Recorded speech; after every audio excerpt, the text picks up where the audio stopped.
The first card you have for your past is the Moon. So I'm actually seeing this card can be a bit emotionally. It can be about, your internal feelings. So I'm seeing I'm seeing a bit of an emotional roller coaster actually in this card. I'm not seeing huge ups and downs or anything like that, but this is like a strange feeling. It's like deep down or you knew at this time that whatever you were doing was on the right track. You knew you were doing the right thing with something, whatever this was that you were doing. It was some big path you were on, I'm seeing. And I'm seeing that you had external influences, things outside of yourself, outside of your feelings, pointing to, showing you that you were doing the right thing. So you kind of knew that in your mind. And you could see outside of yourself that things were working as you went along. But on the inside, I'm seeing that you were going through a lot of doubts at this time, a lot of ups and downs. The lobster on this card, he's heading up the right path. He's heading in the right direction. He's progressing up this path, upwards. So he's not going back. He can't go back. He can only go one way. He doesn't want to go back into the water, into the depths of these feelings, back where he wasn't happy. He's going upwards. But he's travelling past this dog and this wolf in this card. And, obviously, when he travels past this dog and this wolf, he's going to be hearing a lot of horrible barking and howling and all sorts of horrible noise in his ears. So it's like you're heading up in the right direction. You're heading up this path. You knew you were in the right direction. You knew you were going up the right path. But you might have had some voices in your head barking and howling at you, almost telling you that, you shouldn't be doing this. Maybe you're not good enough. You can't do this. Maybe this is wrong. La, la, la, la. What if this happens? What if this goes wrong? All these kind of voices in your head, almost trying to talk you out of things. And this is what was giving you these up and down kind of feelings. So I'm seeing that you were doing it anyway. You were like this lobster. You're going up this path. You couldn't go anywhere else. You had to. But it didn't feel easy for you. It didn't feel comfortable for you. You felt quite up and down emotionally while you were doing this. So the next card you have for your past is Death. So yes, this is this transition. That's what Death is all about, or the Death card. It's about a transition that has to happen from one life path or one time in your life to another completely different time in your life. A complete change. That's what this is all about. And this is the Death card. It means, a change that you actually had to go through. There was nothing else about this. You couldn't get out of it. You couldn't go any other way. When death comes, it is final and it happens. You can't do anything about it. If you look at this card, there are people in front of it kind of kneeling down, bowing down, trying to kind of kneel down in front of this death horse and this, death. They can't do anything about it. It's inevitable. So yes, there were times when you felt quite scared and, you wanted to kind of go against what you knew you had to do. But, you couldn't. You had to keep on going down this path. There was nothing you could do about it. You felt compelled that this is what you had to do. I'm seeing that in the future you're going to look back on this time and you're going to see why this all happened, and you're actually going to wonder why you were so worried. Both of these cards, the Moon and the Death card, have these two watchtowers with a path running in between these watchtowers. And the Moon card, you can see them obviously. In the Death card, these two watchtowers are right near this horse's head. So, if you're up in a watchtower, if you were up in a watchtower, you'd be able to look down and you'd be able to see everything, the whole landscape, the whole picture, everything that's going on. It's a bit like when you're up in an aeroplane and you look out the window, you can see everything. You can see the whole landscape, but when if you're on the ground, you wouldn't be able to see that. So yes, you can see everything, and that's what's going to happen in the future. You're going to be able to look back and see that this was all right. You can see where you went, and you can see what everything was leading you to. But at this time, of course, you couldn't see what was up ahead of you. And all I could say is I know that you're on the right track. You know that you're on the right track because you're compelled to go on this track, or you were at this time. And I'm seeing that the universe was putting you on this track because there were things in your mind telling you, oh, maybe I can't do this, maybe I shouldn't do this. There might have even been people around you saying, don't do this, don't do that. You could not do anything else. You had to be on this track. You had to do this. You were compelled to do this. And that's what the Death card is. There's no going back. You have to move forward.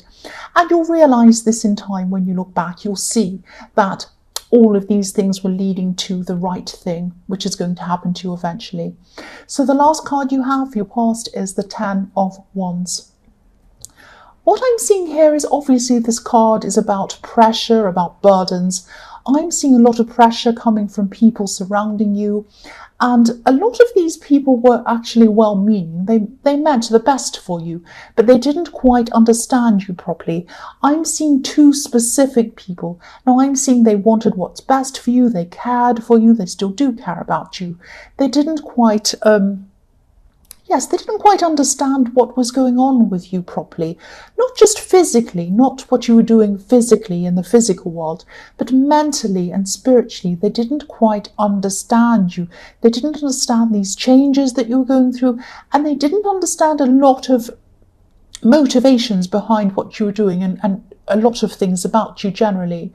It could have felt like a bit of a battle trying to explain things to these people. I hope this is making sense. It's almost like you had to leave these people behind spiritually in a way.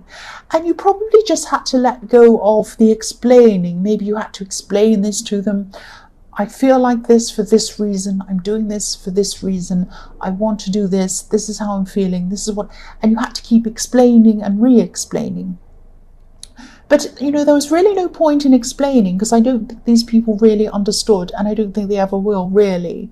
So I'm just getting this, I'm getting a bit of a lonely feeling around this card, actually, as well. I don't mean this to be negative, but it's like you were trying to find more like-minded people, and to do that, you had to kind of let go of having some deep relationships with certain people because they didn't quite understand you. And these are people from your past. They might be still around you. They might still be talking to you. But again, this is another thing, another part of this process that wasn't easy. It gave you a really kind of uneasy feeling. And that's the feeling I was seeing in the Moon card again. So the first card you have, your present, is the 8 of Wands. I'm seeing someone who, I'm seeing someone in this card who definitely wants to talk to you. Now, they have been talking to you. They are still talking to you. This person's definitely interested in you, probably romantically, most definitely.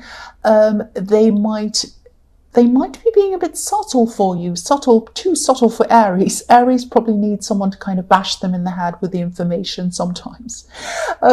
This is probably someone who you know very well.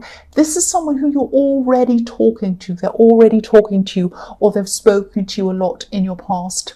I'm seeing that they probably still are speaking to you because there are a lot of wands in this picture, a lot of communication. And these wands are flying through the air like arrows. So there's a lot of conversation going on. But what I'm seeing is these arrows, these wands, are flying over the house that's up on a hill. So this person sees a home with you. They'd like to have a home with you, but they can't quite get there. This is something they'd aspire to. This is something they'd aspire to have, a home with you, something with you, a future with you. And I say aspire because if you look at this house, it's up on a hill. It's a tiny house in the bottom left-hand corner. It's up on a hill. And if you went to get to this house up on a hill, you'd have to climb or you'd have to work very hard to get up to that house. So that's what they're doing. They're working very hard to get this with you, this future or this home or this kind of relationship with you. They're putting a lot of work in terms of talking to you, but these ones aren't landing on the house. They're going right over the house. So whatever they're saying, whatever these subtle things they're saying to you are going right over your head. Now, obviously, I can see that, it's not obvious to you that this is how they're feeling. This person does have feelings for you, but they talk to you a lot, I'm seeing, but how they're feeling isn't getting through to you. So the next card you have, your present, is the Fool. So yes, and the Fool is Aries, obviously. So you might be just too focused on this path and where you're going, because your head is in this a lot. Your head is really, oh, where am I going? I have to do this, but I don't know if this is what I want, and I'm really stressed, but I have to do this. It's this kind of thing going round and round in your head. So you've got so much going on inside your head, you might not really be noticing the way this person's feeling, and beyond just speaking to them, because they're just speaking to you.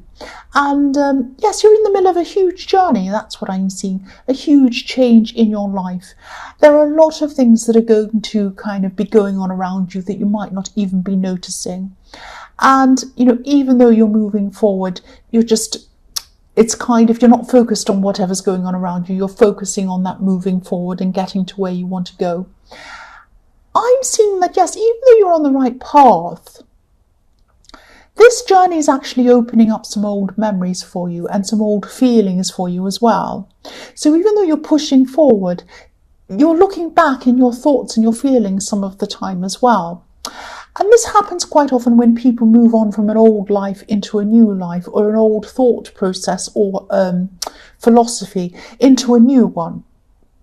Quite often they can have a kind of a rebirth, and when their lives flash before their eyes, old things that have happened in the past flash before their eyes. And I'm seeing the death card as well, when people are about to die or they're having an accident or something. This sounds very depressing. I don't mean it to be, but I'm seeing a lot of old things from your past flashing before your eyes. That's what I'm seeing. I'm not saying you're going to die, please don't think that.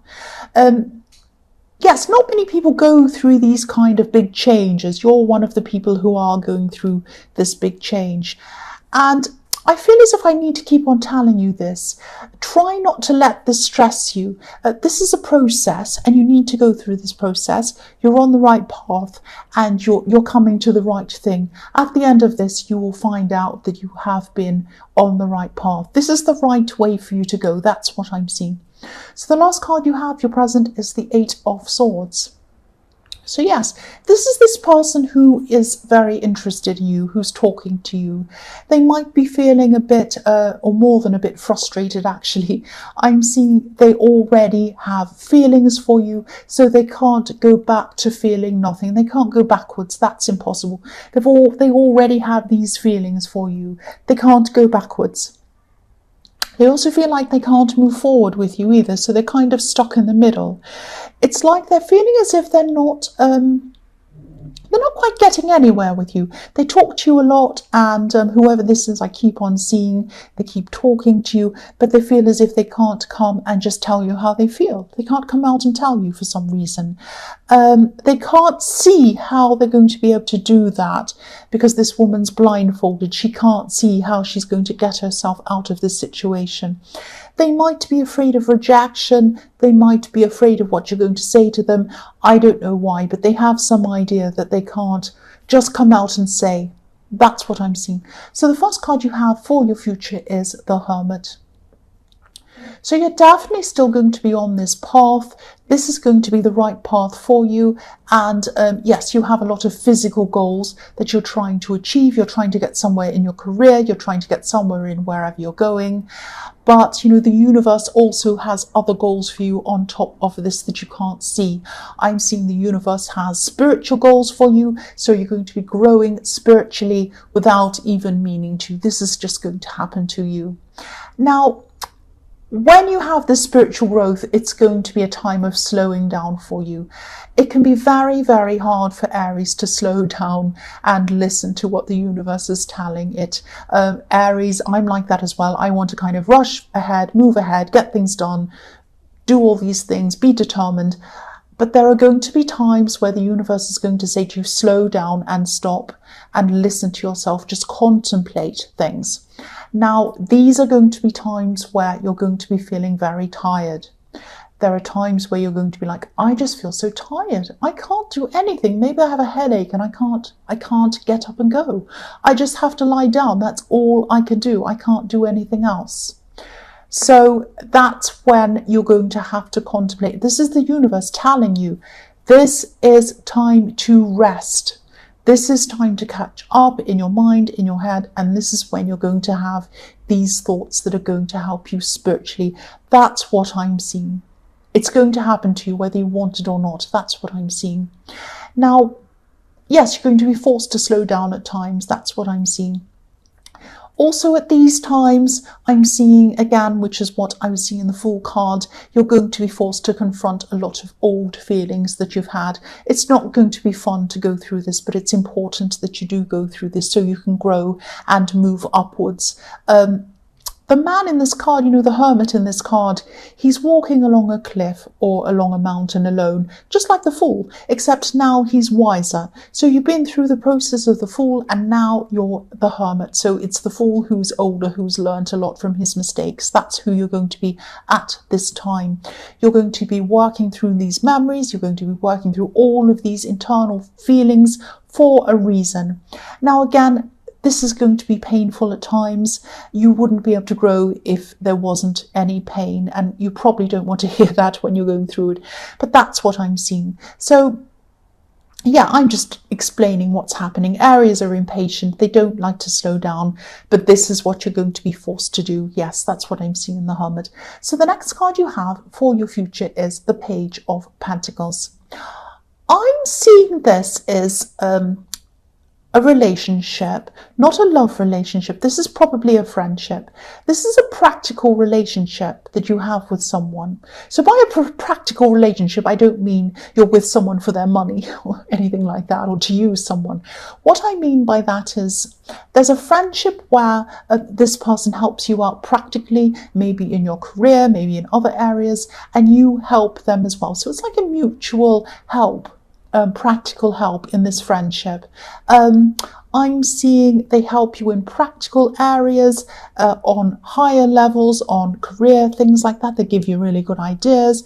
They also help you on mundane levels as well. So they might help you move things. They might help you move house or move things inside and out of your car or something like that. I am seeing this person actually moving things, carrying things for you. There are some areas, I keep on seeing your career or something around your career where they actually have a lot of knowledge and they can help you in your career. Now, you can also help them in their career. You can also help them. That's what I'm seeing. They're going to be giving you a lot of important advice at this time. I think this person was in your last reading, actually. But yes, they're still here. They're obviously a very big part of your life. The last card you have, your future, is the Wheel of Fortune. I'm actually seeing an offer coming into you. It's not going to come into you at this time, but you might know about this offer at this time, maybe just in a kind of an abstract level. So it's like, I hope that makes sense. What I mean by that is this is like, it's like a what if level. It's like you know about this thing, this opportunity, you're thinking about it. You don't know everything about it. You're just thinking, or you're going to be thinking, if I consider this, how will that impact on my life? What will I have to do? Will I have to move? Will I have to do this? All of that kind of thing. Now, you're weighing things up. You're going to be weighing things up in your mind at this time. Now, this is going to be something that is going to be made to you. This is going to be an offer. I'm seeing a contract around this offer. Now, obviously, this is only going to be for a few people. I'm seeing this very specifically. Now, this contract is going to have... Okay, what I'm seeing is, as Aries, we quite often see things as right or wrong, good or bad. Either we want it or we discard it. It's that kind of thing. Don't be that way around this contract. What I'm seeing is there are going to be a whole lot of things in this contract. You're going to be looking at it. There are going to be things that you do like in this contract, and there are going to be things that you don't like in this contract. Don't think of it as, I don't like those things in my contract, I won't sign it, or if it's all perfect, I will sign it. You can negotiate the things that are not good or that you don't like in that contract. You can say to whoever this is, I like this, this and this, but I'm not happy with this and this. Can I change this to that? Can I negotiate this bit here? You can both come to an agreement somewhere in the middle where you're both happy with whatever's in that contract. It's like the Wheel of Fortune comes to you and it spins around, it kind of goes up and down and up and down. So I'm seeing you might be negotiating backwards and forwards with this. So please don't just throw this out if you're not happy with everything. Obviously, go through it very carefully, make sure you're happy with everything. But the things that you aren't happy with, I can see that you're going to be able to negotiate and fix until you are happy. Obviously, don't sign it unless this is something you want to do, obviously. But I am seeing that it's not just a case of being right or wrong around this thing. I hope this is going to make sense to you.